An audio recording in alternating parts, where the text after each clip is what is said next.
돈 버는 사람은 단순하게 생각합니다. 이 책에서는 변동성이 높은 주식 시장에서 어떻게 이 멘탈이 흔들리지 않고 인내심을 발휘할 수 있는지 그 하우투를 정확하게 여러분들께 말씀드립니다. 현실적인 조언과 더불어서 주식시장에서 실제로 어떻게 플레이해야 되는지 이런 구체적인 내용에 대해서도 제 책에 담았습니다.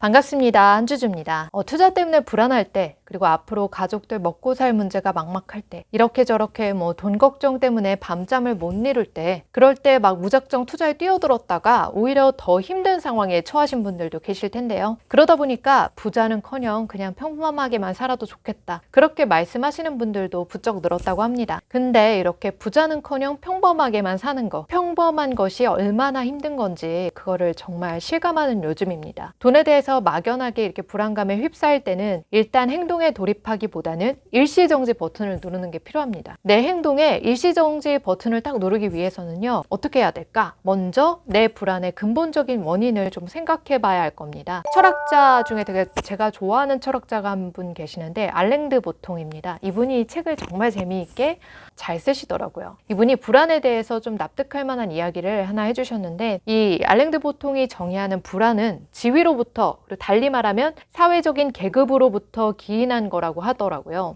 근데 그 현대사회에서는 표면적인 계급이 없잖아요. 금수저 아니고서야 지위의 높고 낮음 이런 거는 스스로 내가 성취하는 것에 따른 게 되겠죠. 근데 그런 노력이 언제나 성공으로 이어지는 건 아닐 겁니다. 투자를 해서 내가 지위를 탈바꿈해 보려고 하는 그런 노력을 하다가 오히려 현재 지위에서 더 미끄러지는 일이 있을 수도 있겠고요. 그러다 보니까 나보다 지위가 더 높은 남을 질투하거나 아니면은 지금보다 더 낮은 곳으로 미끄러질까봐 걱정하게 되겠죠. 그러니까 현대사회의 불안의 시작점은 지위에 대한 갈망이라고 볼 수 있다는 겁니다. 저는 이런 알랭드 보통의 주장이요, 꽤 그럴듯하다고 생각해요. 이 돈에 대한, 그리고 지위에 대한 불안감은 성공을 위한 동기부여가 되기도 해요. 그 동기부여의 에너지를 어디에다 쏟을 건가 하는 게 저는 또 되게 중요하다고 생각합니다. 내가 불안한 마음으로 막 무턱대고 내가 잘 모르는 분야에 뛰어들었다가 망하는 케이스를 보기도 하잖아요. 한때 가장 대표적이었던 사례가 뭐였냐면, 대기업을 은퇴한 다음에 치킨집을 차리는 라인업이었는데요. 치킨집이라는 게 그냥 단지 자영업을 상징하는 말이죠. 대기업에서 근무를 하던 사람이 갑자기 자영업에 뛰어들었다, 그러다가 공경에 처한 경우가 많았었으니까요. 투자도 역시 그럴 겁니다. 평소에 내가 투자에 대한 식견도 없고 경험도 없고 그런 상황에서 좀 불안한 마음에 허겁지겁 투자를 시작한다라고 하면은 좋은 결과 내기 어렵겠죠. 점점 투자가 꼬일 겁니다. 그렇게 이렇게 투자가 꼬이기 시작하면 마음이 점점 더 또 불안해지겠죠. 제가 앞서 언급했던 이 알랭드 보통의 말처럼 내 지위가 떨어지는 거에 대한 그런 불안감이 엄습할 테니까요. 이렇게 한번 잘못 꼬이면은 일이 점점 더 악화되는 경향이 있습니다. 뭔가 내 인생의 어떤 부분이 꼬이고 있다, 그런 마음이 생겼다면 어떻게 해야 될까요? 뭔가 일이 이렇게 꼬일 때 제가 하는 일이 몇 가지가 있습니다. 일이 꼬이는 이유를 어디에서도 찾지 않고 그냥 내가 집중할 일만 찾는 거예요. 이런 거를 저는 초점 전환이라고 부릅니다. 자꾸 힘든 것만 생각을 해봐야지 자꾸 힘든 것만 생각해봐야 기분만 나빠지고 걱정만 되고 답은 없잖아요. 불안한 거 계속 생각을 해봐야 해결되는 일 아무것도 없을 거니까, 그러니까 거기에서 초점을 전환해서 내가 지금 이 순간에 성실하고 건전하게 할 수 있는 일을 찾아가지고 거기에 집중을 딱 해보는 겁니다. 제 책에서도 이 불안한 상황에서 초점을 전환해서 그 불안감을 나의 발전을 위한 모티베이션으로 그렇게 바꿔나가는 방법들을 제시를 했습니다. 돈에 대한 불안한 마음이 들어올 때 제 책을 딱 곁에 두시고 가끔 펼쳐보시면서 투자 행동에 대한 실질적인 팁을 얻으시면 좋겠습니다. 불안함이라는 것은 무의식적으로 덮쳐오는 건데 그걸 좀 의식적으로 바라보자는 거죠. 그러기 위해서는 이 무의식적 반응에 이렇게 끌려다니지 말고 그 반응을, 그 감정을 다 좀 의식의 차원으로 끌어내 주어야 합니다. 이 칼 구스타프 융이라고 하는 그 유명한 심리학자 말로 이거를 요약을 해보자면 무의식을 의식화하는 활동이죠. 이게 되게 추상적이니까 제가 구체적으로 좀 말씀드려 보겠습니다. 무의식을 의식화하는 것 중에서 가장 좋은 예시 중에 하나는요, 나를 관찰하는 건데, 예를 들어서 나의 하루를 녹화를 해서 그 녹화본을 돌려본다고 생각해 볼게요. 그럼 나를 제대로 관찰할 수가 있겠죠. 내가 무의식적으로 그 행하는 속속들이 그 행하는 것들을 관찰할 수가 있을 거고, 내 이상한 행위들을 고칠 수 있는 계기가 될 겁니다. 그러면 우리 투자에서도 마찬가지로 좀 적용을 해볼 수 있을 텐데, 우리의 투자를 스스로 좀 관찰하면서 제어하면서 하기 위해서는 어떻게 해야 될까요? 제가 간단하게 3가지만 이야기해 볼게요. 첫 번째는 가장 대표적인 건데 투자의 거래 내역을 좀 기록해 보는 거죠. 언제 어떤 종목을 샀고 이걸 왜 샀는지를 기록하는 건데 기록하는 거 되게 귀찮은 일이잖아요. 그러니까 정말 귀찮으실 거예요, 아마. 근데 그래도 그냥 투자 노트에다가 단 한 줄이라도 끄적여 놓으시는 겁니다. 그 단 한 줄이라도 저는 충분하다고 생각해요. 왜냐면 그렇게 한 줄 써 놓으면 그때 내 마음에 접속이 되거든요.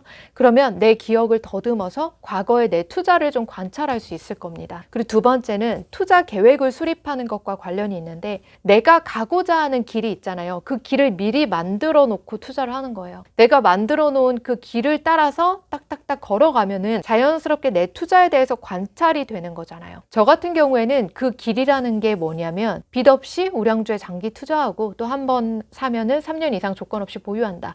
이런 게 이제 저의 대략적인 길입니다. 이렇게 저는 제 투자에 대한 길을 만들어 놨기 때문에 관찰하기도 되게 쉬워요. 그리고 3번째는 책을 보는 거죠. 독서에는 간접 체험이라고 하는 그럴듯한 말이 붙어 있잖아요. 지금 내가 하는 행동, 내가 하는 고민, 내가 하는 불안, 이게 태초에 처음 있는 감정이나 상태라고 생각하시나요? 제가 장담컨대 여러분들이 지금 하고 있는 그 고민이나 뭐 투자에 대해서든 인생에 대해서든 뭐 고민이나 이런 생각들, 그런 것들 다 이미 다른 누군가가 했던 거예요. 그리고 그 다른 누군가가 자신이 비슷한 절망에, 그 다른 누군가가 자신과 다른 사람들이 또 비슷한 절망에 빠지지 않기를 바라는 마음을 담아서 책을 썼을 겁니다. 그러니까 불안하실 때 나의 상황과 되게 비슷한 사람들, 또는 뭐 불안할 때는 나의 상황과 비슷했던 사람들, 근데 그 상황에서 빠져나온 사람들이 쓴 책을 참고하시면 되겠죠. 저도 역시 이런 목적으로 책을 씁니다. 저와 비슷한 고민을 하셨던 분들을 위해서 쓰는 거죠. 그런 사람들한테 제 책이 닿기를 바라고 또 도움이 되기를 바라는 마음을 담아서 쓰고 있습니다.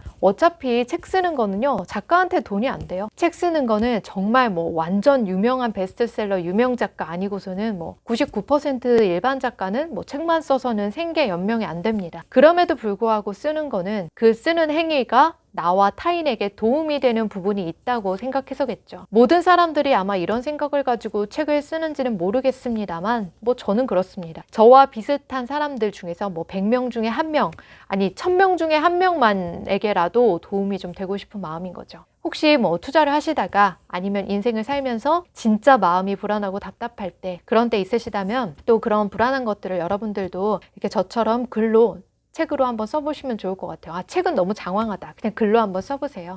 A4 용지나 노트 하나 꺼내서 나를 지금 불안하게 만드는 거 리스트 한번 쭉 써보시고, 그리고 그 일이 구체적으로 나를 어떤 감정으로 만드는지 그 감정조차도 아주 좀 구체적으로 써보시는 겁니다.